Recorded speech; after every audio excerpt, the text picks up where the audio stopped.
Hey everybody, and welcome to this video chat. If you're wondering whether to go to university or not, whether you should be studying fashion design or you're considering studying fashion promotion, I think it's really worth learning from others' educational experiences and their career paths. I'm Kerry O'Brien, and my goal is to help you get started on your fashion career and shed some light on some of the options that you have available. Today, I'm going to be chatting with promotion and textile lecturer and artist Francesca Skelhorn. We're going to be chatting about her decision to go to university and study fashion and textiles and then specialise in fashion promotion, and then how she's got to where she is now. Have a listen, and I think you'll get some great tips and ideas to help you with the decisions that you're trying to make.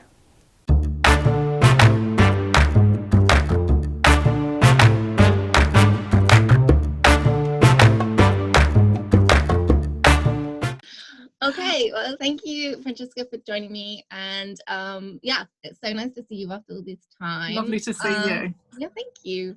So, I don't want to introduce you in a specific way, so I'll let you introduce yourself, like how you. Okay.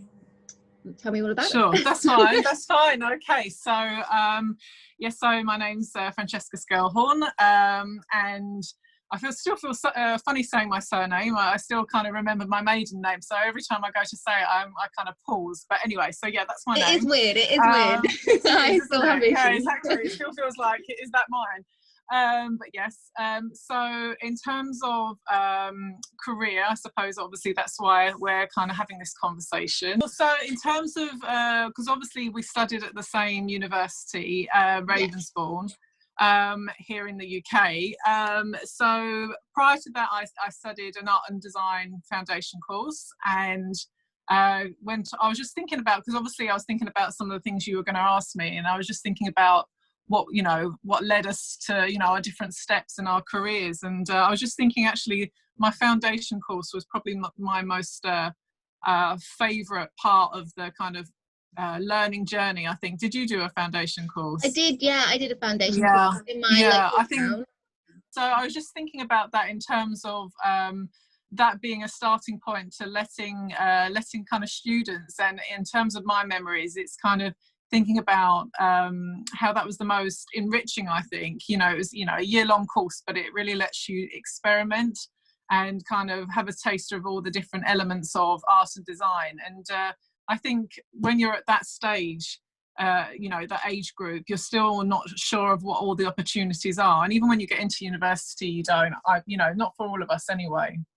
And I was just thinking, that's a real kind of, the foundation course is a real reflection on the kind of person I am in terms of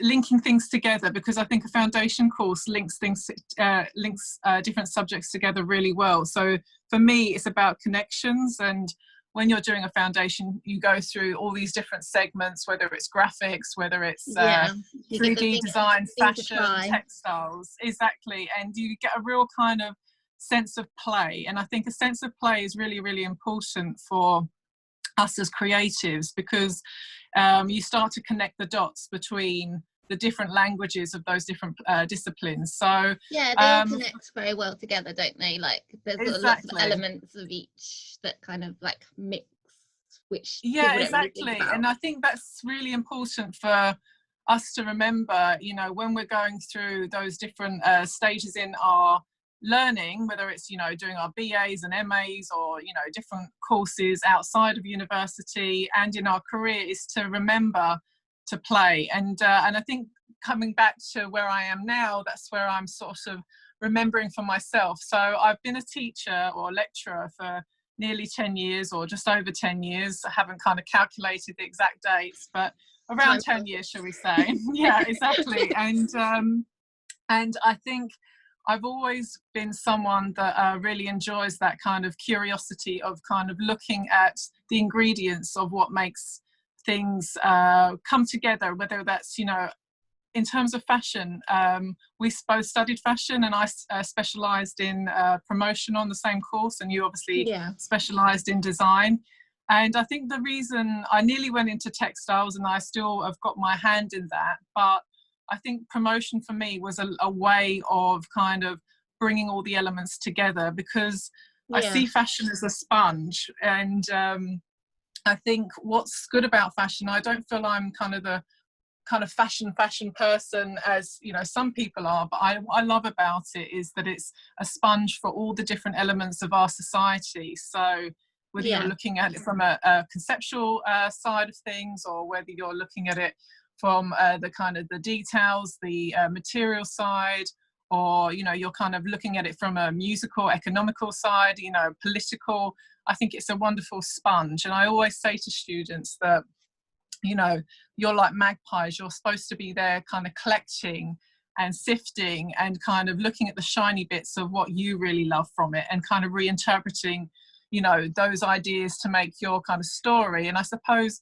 when you're asking me what my career is about, I think my career has been about helping others piece those things together and helping them to So at understand. universities that you taught at, did you teach promotion, or did you teach So I've elements? taught students, so I've taught purely fashion marketing promotion students, and I've also taught fashion design and textile students. So I've been able to work with two different kind of students, which is interesting, because you've got the design and textile students who are very much collectors. They're very I'm using my hands because obviously they love materials, they love the tangibility of things, objects, fabrics, they love I think the senses, and I think that's something that I've always kind of looked at as well. So you know, they're very easy to kind of exchange ideas with on that level in terms of connections, whereas you've got a marketing student who sees things slightly differently. In a promotion student, they're obviously still excited by all of those reference points, but they look at things in a very different way. And I think it's a case of finding more about the individual in terms of what they can offer and how they can attach those references to their own point of reference, so their own story.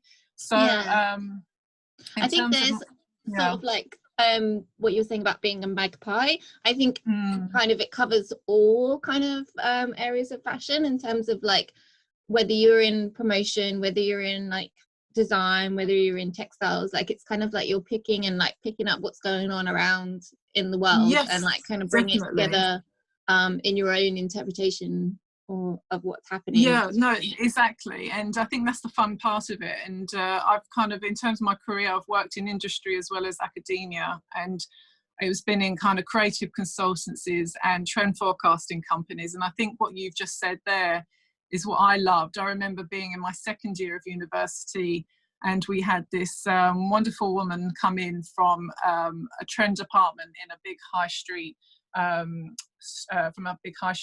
company, and she came in and she really spoke about her process of trends, and how she responded and how she collected and interpreted those references to then kind of come out with a new collection, or a kind of a feeling, putting her finger on the zeitgeist of that particular moment in time.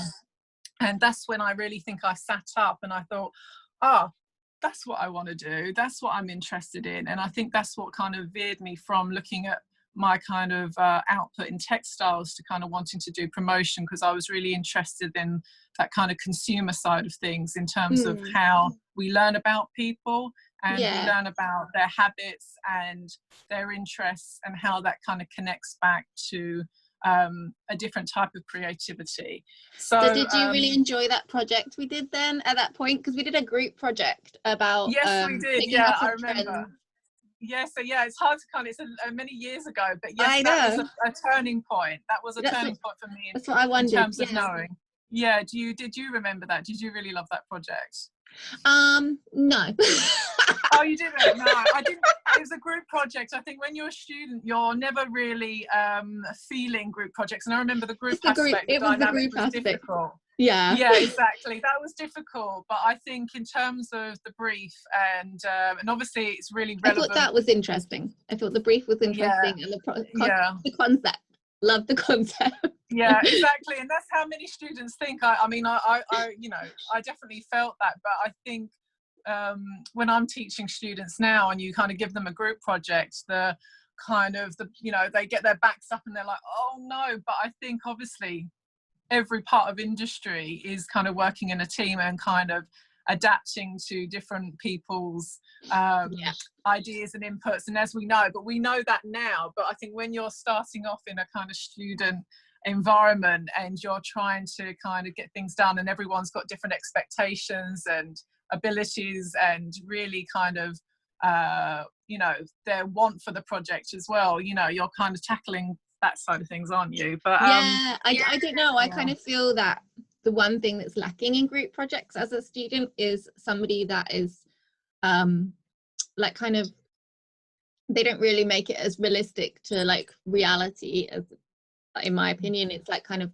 in reality you have somebody that's a designated leader for that project, a designated leader that's going to make that overall decision and like kind of bring everyone together.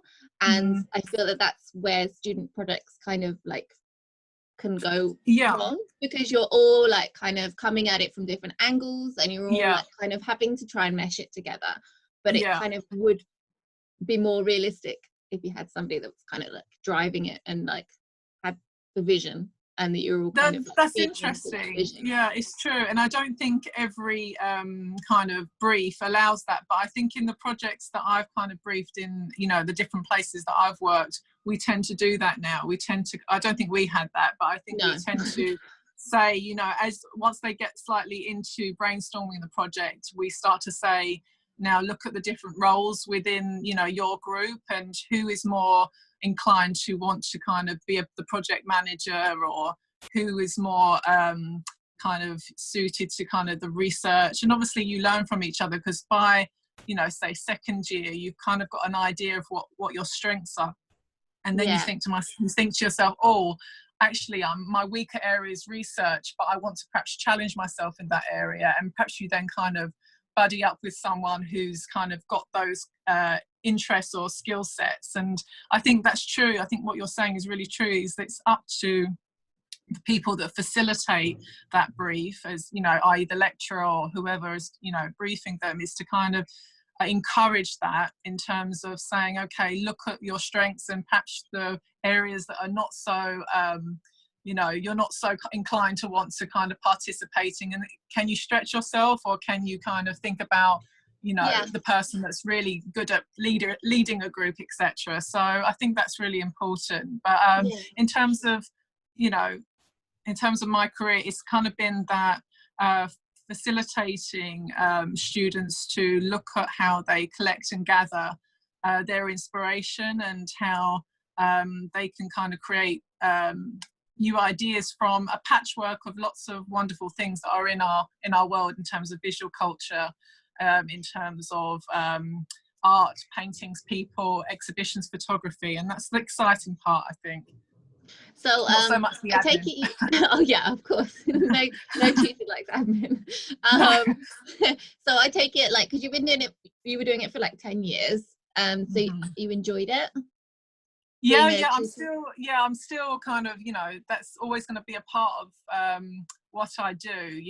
It's been a big chunk of my career, and I do really, really love seeing the students blossom in terms of their confidence. Not everyone needs nurturing with the confidence. People have come in and have got kind of strong visions and knowing where they want to be, but I think it's kind of pushing people to kind of come out of their comfort zone, or encouraging people to see what they're really brilliant at. And some people just haven't got the confidence to really allow themselves to take a look at what they're doing and really understand that you're fantastic at this, and giving them the space to really appreciate their growth. And for me, it's really not about the grades. Obviously it's a big part of earning your degree, but I've always been very passionate about students really reflecting on their practice, and I think the reason I'm so passionate about that, in terms of whatever part of my education, I think you need to let me kind of rephrase that. I think we're so much about the outcome, Okay, and so and it's always about, you know, from when we're at school and when we're in university, it's about the end of the year, you know, what you're going to get, tests, exactly. And I think that's really got to me over the years, and I want students to kind of celebrate what they've kind of learned on that particular module or after that year, and to think how they've kind of grown and how they can kind of really take stock of those opportunities. Because sometimes a student could get a kind of first class honours degree and be fantastic, and they might get a wonderful job, but the students that perhaps might have kind of become, you know, so in their kind of grades, but they might have the most wonderful way of communicating with people, or they might have a wonderful personality, or perhaps way of putting things together visually, that they might not have hit all the marks in their kind of the tick box way of kind of finishing something, but they've got something special. And, you know, and I think I want to kind of encourage students to kind of look at their special, unique qualities. So yeah, I do think our society definitely drives for like tests and results, and then like and it drives people to kind of not appreciate failure, if that makes sense. Because I've really learned that failure is probably a good thing, and you've got to like to experiment is to kind of probably fail most of the time. So like I've kind of come to really appreciate that over the years. Like exactly. And I think the key word is experimentation, and I think sometimes students are frightened of that. Not all of them, but sometimes they're frightened of that because they're wanting you to say, is this okay? And actually go and find out yourself and see if that's okay. You know, muck things up, like you say, fail at things. And it's not failing, it's just kind of being curious and pushing your ideas or your collection or your research in a different way. So how did you go from our degree and graduating in promotion to tutoring? Right, okay. Yes, okay. Yeah, so I did my degree, and then what did I do? I worked in some trend forecasting companies, and at that time, that's okay. So I have to remember, because it feels like, what did I do? So I worked in some trend forecasting companies, but around the degree, when we was doing our shows and everything, this lady, very interesting, wonderful lady, Shelley Fox, who now runs an MA in Parsons in New York. Oh yeah, I've met her. You met her. Yeah, exactly. I was just trying to think what actually did happen. You know, she saw my publication, because my end result of my degree was a publication called Atypical, and it was a magazine, and it was looking at paintings, people, exhibitions, photography, illustrations. So it was kind of an opportunity for me to put all the things that I love into this kind of magazine. And she spotted it, and she, on the basis of my publication, she offered me a scholarship to do an MA on her program that was in London.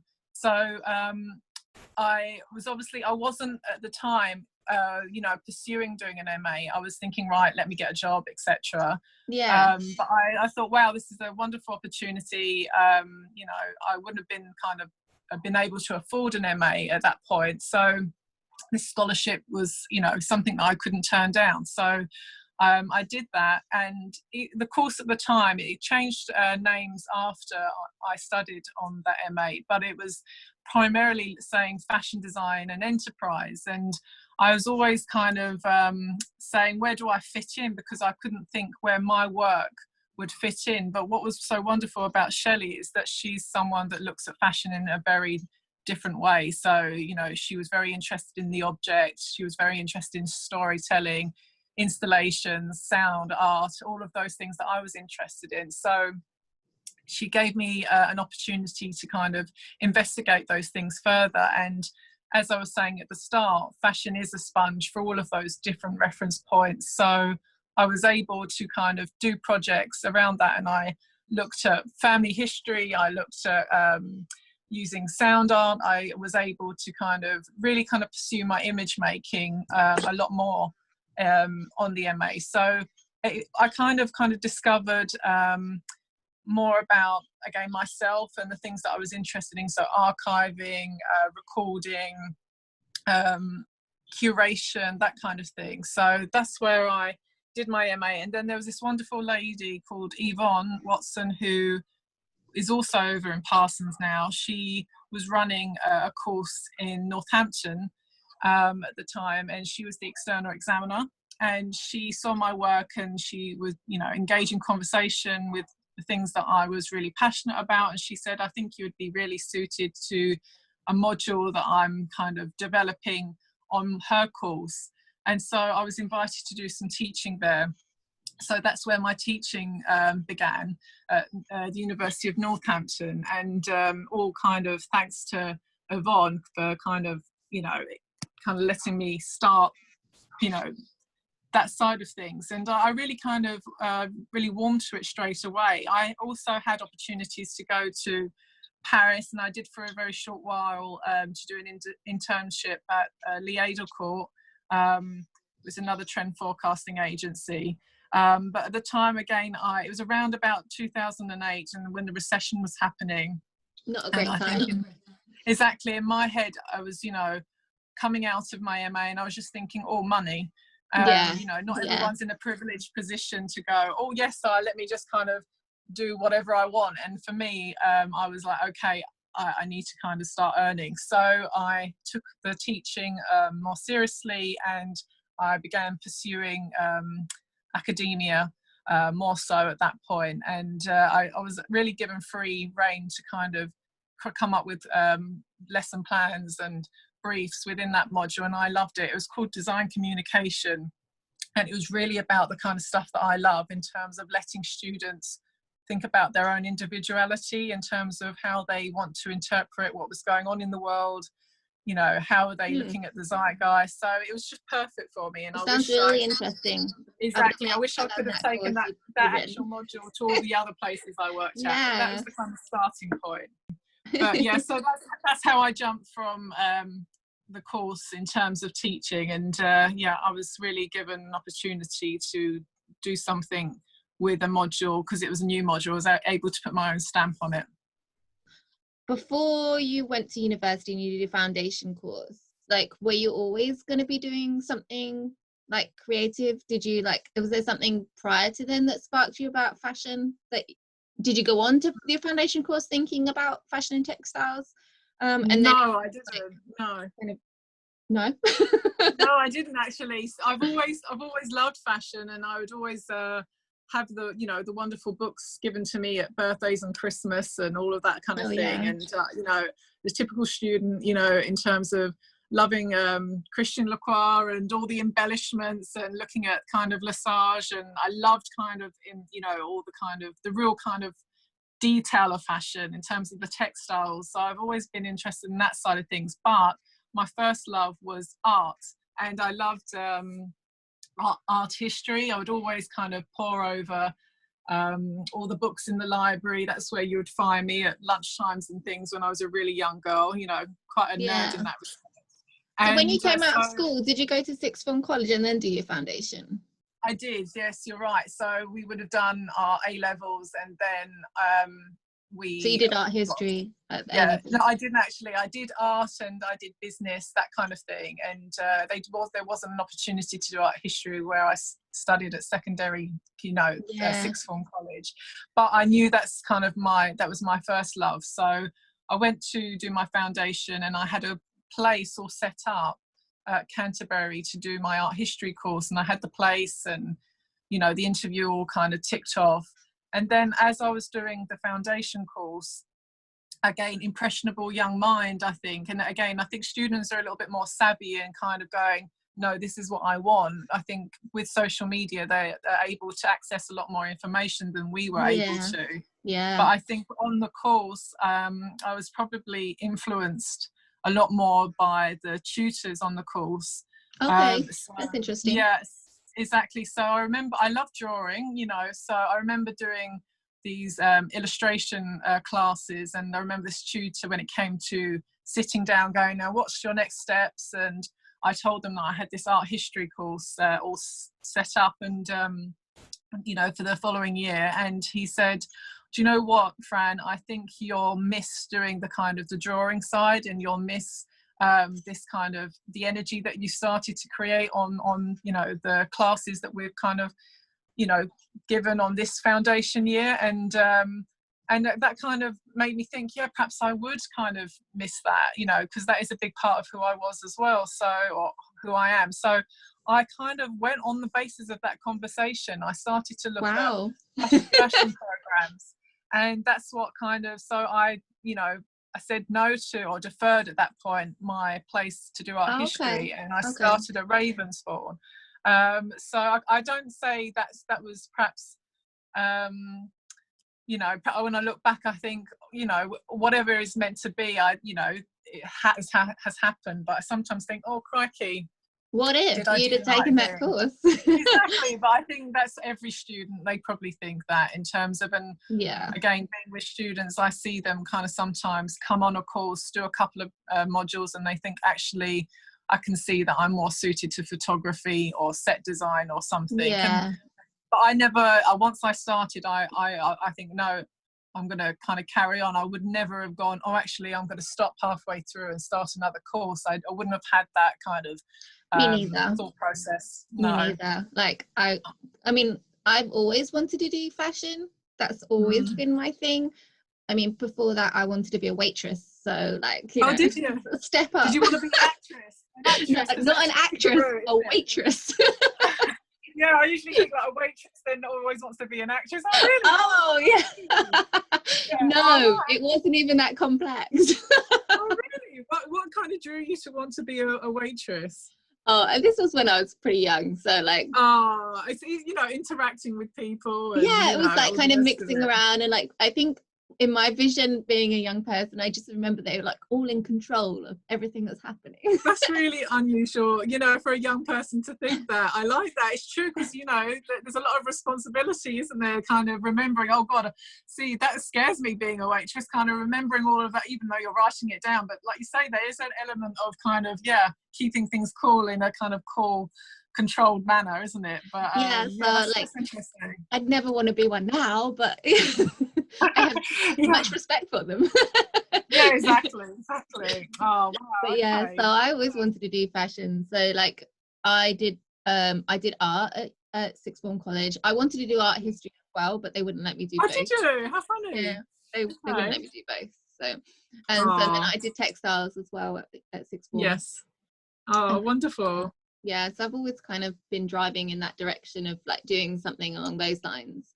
And then I did creative, something creative. Exactly. And did you love your foundation? Yeah, I did really like it in the end. Yeah, I was a bit like, oh, I don't want to do it. I just want to go. For me, like I knew that I wanted to do fashion design, so I was like, I just want to go and do fashion design.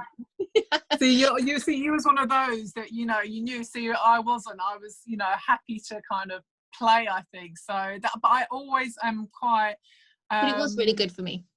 Yeah, exactly. Really I always admire, I think, students that are really kind of focused and going, no, that's what I want to do. And sometimes when I see students start their first, you know, weeks in, you know, whatever uni they're at, and they say, oh, I want to be this. Sometimes I think, oh, you wait a year, you'll find something else that you really love. But then there's those kind of couple of students that I see when they come to graduation, and then they've got their first job. And, you know, I know this one recent student, he came in and he said, I want to be a stylist. And he's now graduated, and he's been about a year in industry, and he's doing so wonderful, you know, with his styling work. And he was one of those that really you could see that he had a goal and he was going to stick to it. And I think that's quite something when you're at that age and you go, right, that's it, you know, especially when you're doing a subject that's so wide and diverse in its offerings of different opportunities, to not get sidetracked. Well, I mean, I think that's a good thing to not get sidetracked, but also I think it's worth keeping your mind open to other things that might come up. I mean, I have to say, but like looking back, maybe I should have been a bit more open. Maybe that's like a downside of the way I was, but in a way I wouldn't have got through our course if I hadn't have been like that. Exactly. If I hadn't have been so like determined and like stuck to it and we're like, I'm not leaving this, it's really hard, but I'm not going to stop. And that's it. I think you really again, fashion, I think when people might, you know, that are outside of fashion, they go, oh, fashion, they don't kind of really understand the layers of it. But fashion students, fashion design, you know, it's a very, very hard profession, and you know, to keep up with the originality of ideas, but also, you know, the whole you know, the whole process of creating a collection and, you know, pitching, all of that. There's so many layers to it, and they work really, really hard. Fashion students, they work really hard, long hours, and you know, and a lot of money they spend with all the kind of materials and, you know, the making side. You know, I don't think people realize the length of time it takes and the energy, you know, especially now I work with both sides, you know, the marketing students and design students. Sometimes marketing go, oh, you know, I have to spend XYZ on my magazine production, and you know, yes, it is a kind of a sum of money, but then when you have to talk to a design textile student, they spend so much money, bless them, on, you know, that kind of process, that it's, you know, it's a real investment. It really is, you know. Yeah, no, definitely. What were you expecting from uni? Was it what you expected? I can't really remember what I was, you know, I expected, but I think in terms of that particular course, I would have perhaps liked to have pursued some of the briefs and modules, but I think the style of you'll have to edit this, Kerry, but in terms it's fine, carry on. Just me thinking, because so for example, if you didn't have any experience of pattern cutting, and but you still wanted to pursue that, it wasn't much in terms of the nurturing side, and I'm not saying that's a case for all courses, but I wish there would have been a little bit more understanding for different abilities, because you know, some people might need a little bit more catching up in terms of that particular side. Well, because I think the problem is like that, in a way the problem was, I mean, it was two-sided, because like it was a broad course at the beginning, and I feel like that's what maybe appealed to you, because you were like, you liked all these things, and you maybe hadn't decided that promotion was the way to go for you, but like you looked at it as like, oh, this is a broad course, like it's taking all the boxes, like it's textiles, it's fashion, it's like, you know, there's marketing inside there as well, like trends and things, and then but on the other side there is not enough time to do everything in detail. You're not so like I mean, kind of, I'm not defending them, because like the same things, even though I knew fashion design was for me, there wasn't enough time to like help us in the projects with that. Totally. Cutting side, and I feel like that could have been better.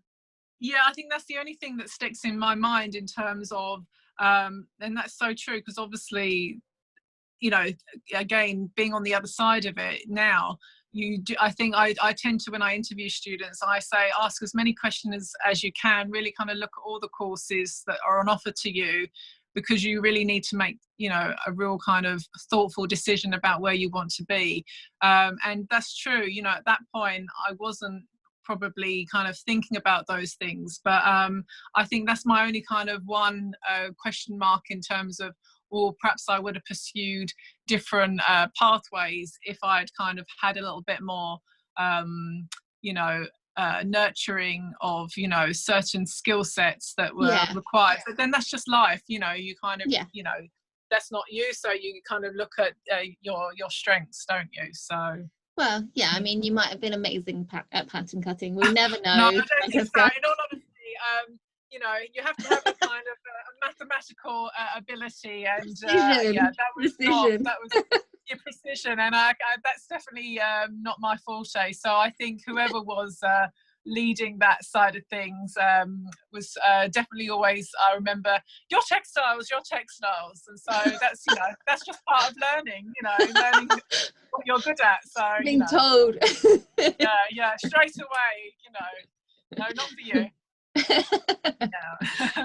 Has your sort of just a change kind of like tact, has your thinking towards fashion changed over time? Like, have your feelings towards it, or your thought processes? Like, because I know you were talking about being a magpie and like kind of all those kind of like being a sponge, but like do you have a different relationship with it now than you used to? Like, is that or a thought process? Yeah, I think so. So I suppose like I loved all the, like I said, you know, the textile side of things in terms of the make, you know, in terms of the details, the fragments of fashion.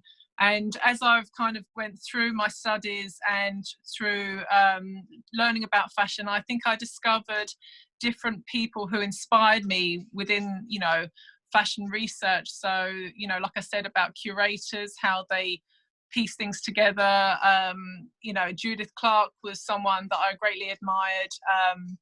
You know, exhibition design. So I think how fashion fits in with different elements of storytelling. So whether that's looking at kind of an editor's type of role in terms of how they kind of tell a story, or whether that's how you collaborate with different people. I think that's what I've always been interested in terms of, like I said, the connection. So I think as a fashion creative or any creative, you have to have a way of understanding other people's language. So that's where I feel that's how I've kind of really been on a journey with fashion, not kind of going, oh yes, I'm purely fashion. I've enjoyed that's a platform and that's a sponge where fashion can go, oh yes, I can tell a story through music, I can tell a story through cloth, I can tell a story through how to live in a different way. You know, it's that kind of way of collaborating in different mediums, and that's what I really particularly love about fashion, if that makes sense. It does, yeah. You know, obviously we both know that fashion is like this kind of cyclical you know, process where it kind of continually repeats itself, but then someone comes along and sees things through their kind of own pair of kind of glasses, and they might kind of take something and reinterpret it. And basically fashion is all about reinterpretation. But when you've got someone who's you know, someone that's kind of got all their set of reference points, whether they've kind of grown up in, you know, a certain part of the country or the world, they're kind of taking those references and then attaching it onto another idea. And I think that's what I like, the patchwork of fashion. Yeah. You know, I don't come along and go, you know, I think, you know, fashion is about self-expression basically, and it's about also learning about other people's expression and how you can talk to them, how you can kind of engage with them. So that's the bit that I've kind of taken away, and that's the bit I kind of work with other students to kind of let them have breathing space, to use me as a soundboard so they can kind of tell me about themselves, but also they're looking at what they're telling me as a mirror and going, oh yeah, that's what makes me different. You know, I'm looking at all my set of images and going, you know, I see that there's a pattern emerging. And if you can give a student space and time to look at those patterns, that then kind of breeds a strong identity, a strong vision for what they want to achieve. Yeah, exactly. So how is there anything that you can see in the world, like how any of the way that fashion is going to be changing going forwards, like the way that it's expressed? So I think you've kind of mentioned this before in terms of sustainability, and obviously we're speaking when it's we're in the kind of the midst of the coronavirus, and everyone's talking about this time of reflection, this time of being still, and I think that is really crucial to fashion. I'm not saying anything new there, and I think it's really, really important for all of us as individuals to kind of sit back and think about how we consume fashion as consumers, but also those who are creating new ideas around fashion. How can they be more responsible? How can they tell stories in different ways? It doesn't have to be about producing lots and lots of clothes, but it could be thinking about their image making process, you know, could they tell stories in different ways, you know, using different mediums, but you know, that would be enriching to other people's lives. I think that's something that's obviously going to be having lots of new conversations. Do you think the universities are like supporting or pushing the students in that way, in that thinking about the nature of clothing, like its uses, its end uses, like the sustainability cycle? Definitely. The universities are driving that? I think so. I mean, obviously some universities have been quicker to respond to the topic of sustainability than others, but I think if universities haven't kind of either put modules within their own fashion courses, they're now setting up standalone courses that are kind of engaging in that kind of conversation and looking at that as a whole. So definitely they have to basically, you know, it'd be kind of very silly not to, because young people that are wanting to start on these courses are very passionate about it, and they're wanting to kind of make changes. I've had conversations with students, you know, they might be kind of from marketing students or design students, but they're questioning themselves and they're questioning their place. And they're saying that, you know, I remember one recent conversation, a girl said, I don't want to feel that I'm greedy. I want to feel that I'm kind of being responsible. So I think there's really lovely conversations coming out of students that are really kind of authentic and passionate. And so universities have got to respond to that kind of thinking, definitely. I think that's so true. Like, I know for myself, like I have often had this weird thought cross my mind. It's like, I really love fashion. I love designing fashion. I like making things. I like all those things. But I really want to save the penguins at the same time. It's like very specific.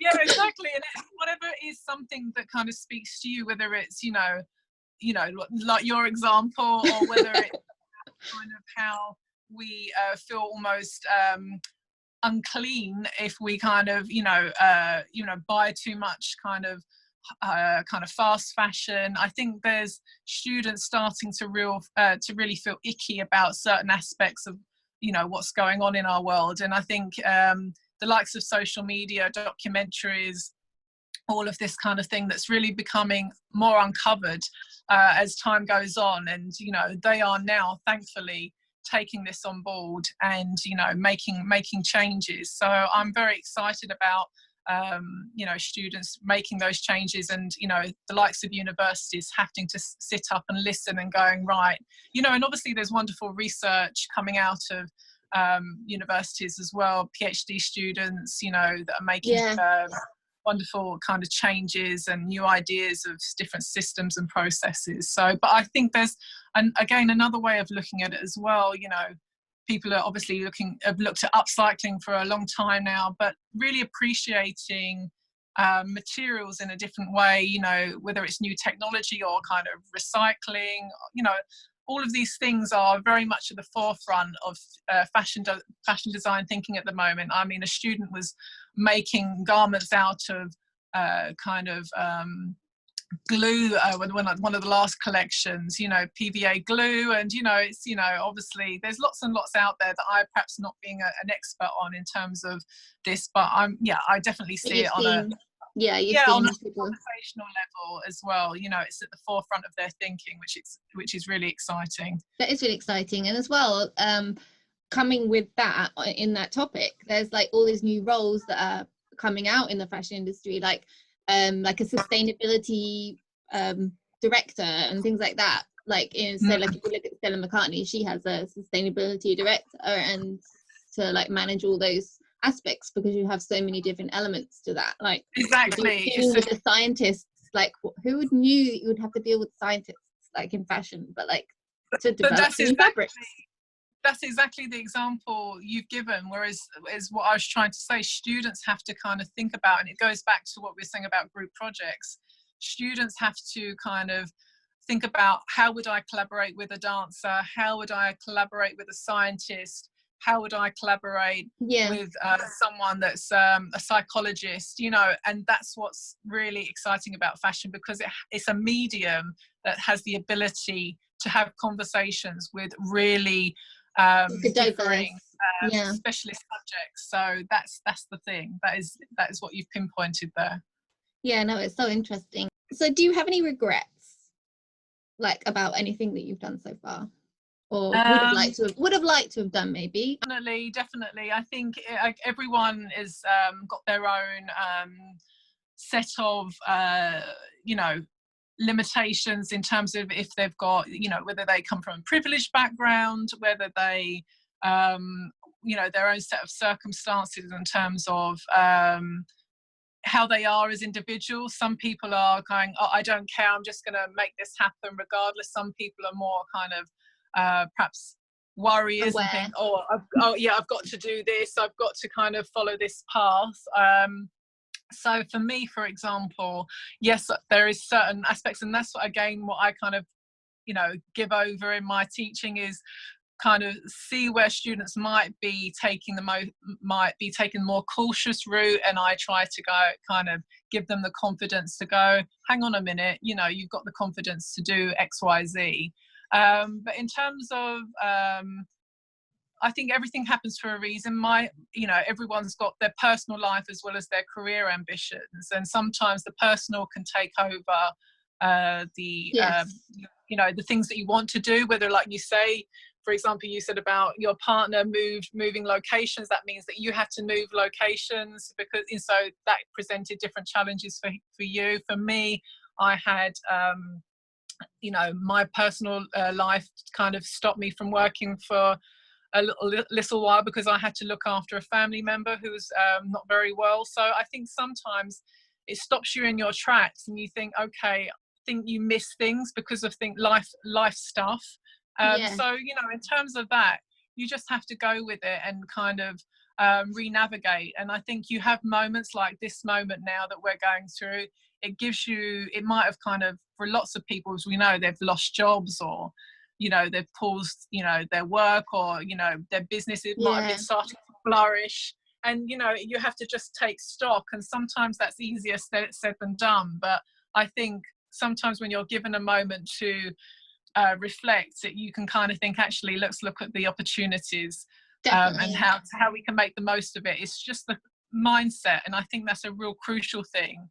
I think that's something, definitely. That's something that I don't know, like when I came out of university, I don't know if I had that mindset of like being able to adapt.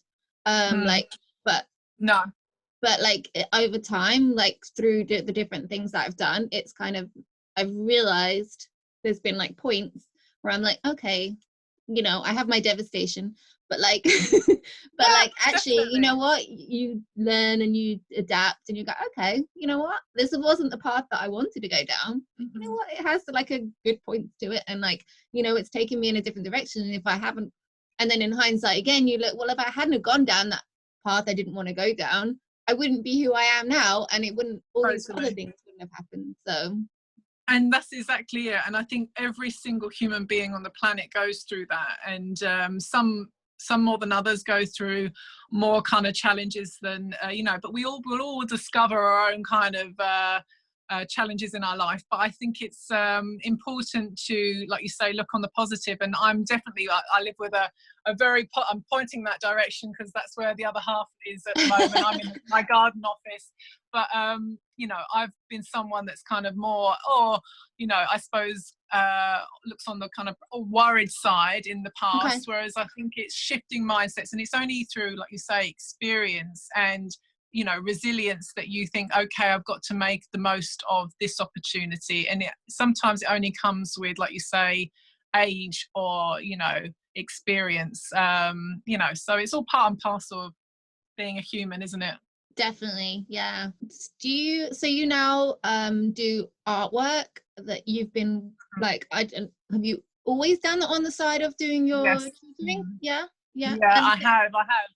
And I think so on my MA especially, it gave me the opportunity to really think about space, and, you know, how I put kind of objects in space, or kind of looking at sound art. So I really enjoyed that process, and I carried on doing that alongside my teaching practice. So my research was looking at kind of play within teaching, looking at memory, looking at the five senses, in terms of trying to work with students with thinking about smell, taste, touch, and how they can look at their research in different ways. So my own work then got transferred into research with students in terms of how they collect, gather, what do they look for in terms of their own inspiration. So it kind of, my creativity got kind of flipped over in terms of looking at how others are creative.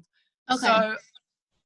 So that was kind of, that's been a long process. So with all my, you know, my research has definitely always been about kind of the students, but alongside that would also continue my illustrations, my image making on the side. So I would do that, but the balance, the proportion of that wasn't to my liking over the years. I think that happens.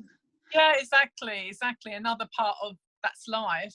The balance, I think I'm realigning at this moment in time, because I think you get to a point and you think, actually, if I don't feed myself, you know, with the things that I really truly love, then I will be more of an empty vessel for my students, and I won't feel as inspired to give on a constant basis, because teaching is a constant give, because you're trying to look at, you might have 30 or 60 people in a class, 30 to 60, depending what style of class, whether it's a lecture theatre or whether it's a smaller group, or, you know, etc. But you're constantly thinking about that end person, your audience in front of you. You're thinking, what are they going to get from this? You know, how can I look at what they're doing to get them moving on to the next steps? And I think you sometimes become empty of, you know, energy for your own creative projects. So that's definitely something that I think lots of teachers and lecturers start to feel, not all the time, but there's definitely phases where they start to think, oh crikey, I'm you know, where's the time for my work?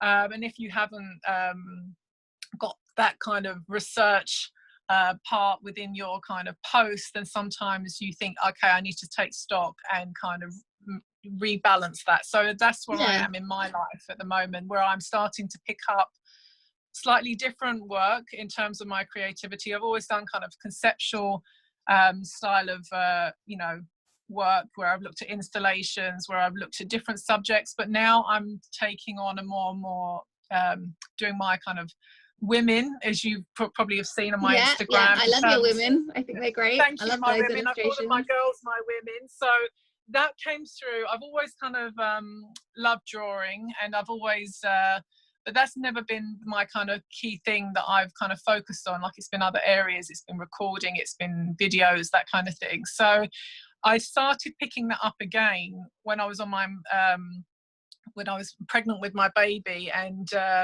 during you know, the sickness period of, you know, feeling very nauseous and everything, I started to pick up my paints and my inks and started to draw these women just to make me feel better. And I've kind of carried on with that, and it's really kind of brought me some space to think about what I really love, you know, and that's going back to pattern, it's going back to colour, it's going back to drawing. So it's given me a chance to find my voice through my image making again. So you know, they definitely have like a like an illustrative textile pattern kind of feel to them. Do you find that you're influenced by I mean, obviously being a sponge, do you find that you are picking up on anything like externally, like maybe not doing research, but maybe are you picking up on trends or anything that influences these new drawings that you're doing, these women that you're drawing? Is there anything out there that you're finding that you're picking up on? No, I wouldn't say I'm looking at trends or anything. I know there is obviously you know, an interest in you know, faces within images at the moment. You see quite a lot of kind of images of faces, but I didn't kind of look at that and thought, oh, I think for me, I think I've used the word confidence in our conversation, and it's something that I've, in terms of a personal, personal thing, that I've really feel confidence has been an issue in terms of in my life, in terms of self-esteem, and I see that in some students that I've worked with as well. And I think my women have allowed me to have some space to kind of have some time to kind of create, I don't sit there and think I'm going to do this style of jewelry. Literally it comes out, and and I feel the colors, or I feel the line work just kind of work for me in that moment of time. And so I do feel creativity is there to be as a form of art therapy. And I think that is something that I think people are tuning in a lot more with, in terms of lots of publications are coming out in terms of mindfulness, in terms of colouring in books, etc. I'm not saying that's what I connect with my work, but I think that is something that I've started to think about, my own kind of time for me, and doing what makes you happy. I think that's something that I've got in the message in my mind: do what makes you happy, enjoy what you really want to do. And I think that's where my work, exactly. And I think not enough people give themselves the chance to do what really makes them happy. And I think that is part of there's something in the air that I think people are starting to go, right, actually, that's why we've spoken about online courses. There's lots of opportunities for people to engage in their interests outside of their careers, to kind of think, actually, I'm going to do something for me. And that's part of what my artwork's about at the moment, is doing something purely for me, but for giving other people enjoyment as well. Because they're women of different kind of, they're not it's not like I'm copying someone doing a portrait. No. They're very individual, and they're, it's the symbols of whatever that woman that comes on the page, that I want to create at that moment in time. So I was talking with somebody yesterday, and we were both saying, like, kind of there does seem to be, and there probably will be, there's more about, like, kind of with the COVID-19 thing, and everyone kind of taking stock about their lives, and like maybe looking more about what makes them happy, rather than, because you kind of, at the moment, everything's a question mark, and everyone's really stressed about it. And but like there'll come a point where people will be like questioning maybe like the day-to-day 9 to 5, like things that are kind of draining their soul, and like looking for things more that are going to make them happier, whether that be creatively or otherwise. Exactly. And I think that's definitely something that's been on the kind of, you can feel it, prior to this happening. But I think this is just given people an opportunity to go, let me just explore something new, or go back to something that I might have started when I was a teenager. The other day, I absolutely love music, but I don't seem to kind of put music on in the same way I used to. And the other day I put some music on, and really uplifting music that I haven't listened to in ages, and waking up really early with my little one, and I just pranced around the house, and it just really lifted my spirits. And I think you start to kind of remember who you were, and sometimes when you go through different life phases, and you tend to forget what actually did make you happy. I know that sounds quite heavy, but then you go, it's so true. It's so true.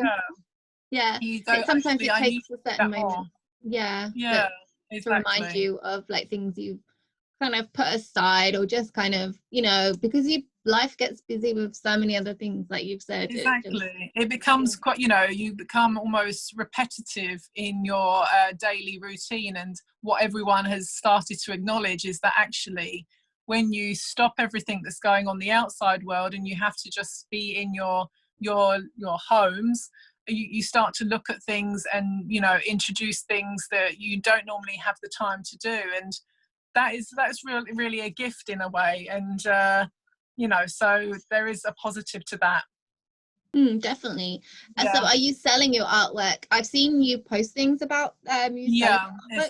Exactly. Do you sell it on your website? At the moment, people direct message me and ask me, I like that one, can I buy that one? So, and that's how I've been working. And also I've got some Asian representation as well recently, and so she'll be, once pandemic is, you know, she'll be working with, you know, my artwork as well.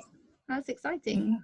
Yeah, it is. Yeah. Have you got any more plans going forward, or is that kind of, that's probably enough? So yeah, I know, exactly. So yeah, obviously you're in a similar position, but obviously with my experience, it lends me some time to start thinking about how I could package some online teaching as well, in terms of you know, thinking about what I can offer through my experience. But I just don't want to kind of do a carbon copy of what I've kind of been doing in my teaching life so far. I want to kind of think about the unique parts that I really enjoy offering, and see how I can package it into some sort of online course. So that's something that I have been thinking about, you know, for a while. But it's you know, thinking about how you promote it and who would be interested in it in terms of that target audience. Yeah, it's a big job.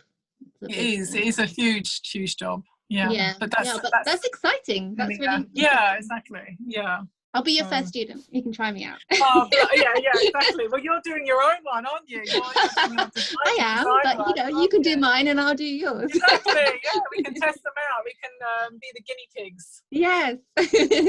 Oh, thank you so much for coming on and chatting with me today. Thank you. You can. My little dog is just coming towards the so that's why I'm looking over that way. Yeah, no, it's been really he wants dinner. Yes, exactly.